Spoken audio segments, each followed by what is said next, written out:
فطری اعتبار سے مثال طور پہ مویشی ہیں کہ ان میں بڑھوتری ہوتی رہے، بھینس بچہ دے گی، گائے ہے، بھیڑ ہے، بکری ہے، یہ بیائیں گے اور ان کے ریوڑ بڑھے گا، اور یہ ایک تو طریقہ یہ ہے مال کے بڑھنے کا۔ دوسرا طریقہ یہ ہے کہ حکم دیا جائے گا جیسے سونا اور چاندی تجارت، اس میں جیسے نفع ہوتا جائے گا ان کی مالیت اور ان کی حیثیت بڑھتی جائے گی، یہ ہے دوسری، یہ اس کو کہا جائے، یہ بھی اس کو بھی بڑھنا شمار کیا جائے گا۔ دو شرط ہو گئی، مال بقدر نصاب ہو، مال جو ہے نامی ہو۔ تیسری چیز، مال جو ہے مال پر ملکیت تام ہو، اس مال پر اسی وقت زکوٰۃ دینا فرض نہیں ہوگا جو ہمارا مال دوسرے کی گرفت میں ہے۔ دوسرے کو جو دیا ہوا ہے مال، دوسرے کو ہم نے دے دیا، اس نے رکھ دیا، اس نے اٹھا دیا، کیا کیا اس کی وہ جانے، ہمارا ابھی اس پر قبضہ نہیں ہے۔ ابھی ہمارا قبضہ نہ ہونے کی وجہ سے ابھی فی الفور ہمیں اس کی زکوٰۃ دینی بھی واجب نہیں ہے، جب ملے گا تب مسئلہ آئے گا۔ بہرحال یہ تین شرط ہو گئی۔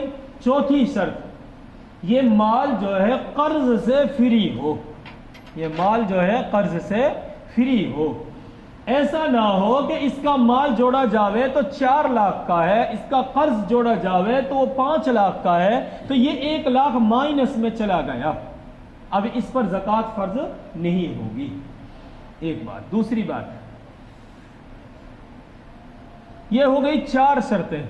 5ویں شرط، یہ ایک الگ بات ہے کہ جو میں کہہ رہا تھا کہ دوسری بات کہ وہ قرض تو ہے، چاہے اس کو دے نہیں رہا لیکن قرض بہرحال قرض ہے، اس کو شمار کیا جائے گا۔ انسان کو چاہیے کہ وہ قرض کو اپنے ذمے میں باقی نہ چھوڑے۔ اب تو ایک فیشن ہے، ایک رواج ہے کہ لے کر دینا نہیں ہے، اب پتہ چلے گی کہ اب پھنسو میرے نیچے، اب پھنسو میرے نیچے، اب نکال کے دیکھ اپنے روپیان میں، اور اگر والے کہے گی یا تو دے دے، نہ تو نہ، اب تو نہ تو یہ پوری کر لے اپنی، اب تو لے کے ہی دکھا دوں پیسے۔ اس کی مجبوری میں کام چلا دیا، 50,000 اسے دے دیے، تو اب یہ شعر بن گیا کہ اب تک نہیں کہیں کہ میں تو لیتے بھی جاؤں، اب تو لے کے ہی دیکھ لے۔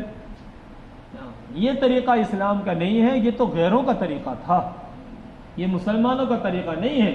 ہاں مسلمان کو چاہیے کہ اس کو اپنی زبان کا خیال، بھائی ایک انسان کے ایک ہی تو منہ ہوتا ہے، ایک ہی زبان ہے، وہ تو اللہ نے اس لیے دی ہے کہ اس سے عہد کی پختگی، زبان کا وعدے کا پکا ہو۔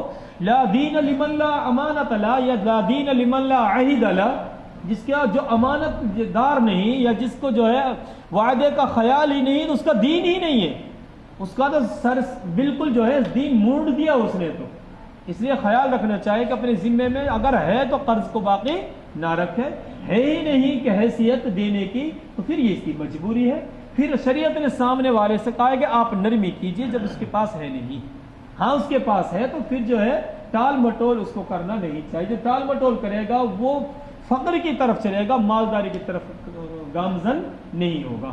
اچھا، اگلی شرط، زکوٰۃ جن میں فرض ہوتی ہے، اگلی شرط، جو اس کے پاس یہ مال موجود ہے یہ اس کی ضروریات اصلیہ سے زائد ہو، اس کی ضروریات اصلیہ سے فارغ ہو، یعنی گھر کے جو کام کاج کے سامان ہے، یا ڈاکٹر کے پاس جو اوزار ہیں، یا لوہار کے پاس جو اس کی مشینریاں ہیں، یا دکاندار کے پاس جو اس کے کولڈ ڈرنک وغیرہ کو ٹھنڈی کرنے کے فریج وغیرہ ہیں، یہ اس کی ضروریات میں ہے، ان سے فارغ ہو، یعنی وہ سامان اب اس کو نہیں، کوئی فریج ہی کا کسی کا بزنس ہے بیچنے کا، یہ فریج سارے کے سارے اس کی ضرورت میں نہیں ہوں گے، یہ ان کو ضرورت سے زائد کہا جائے گا۔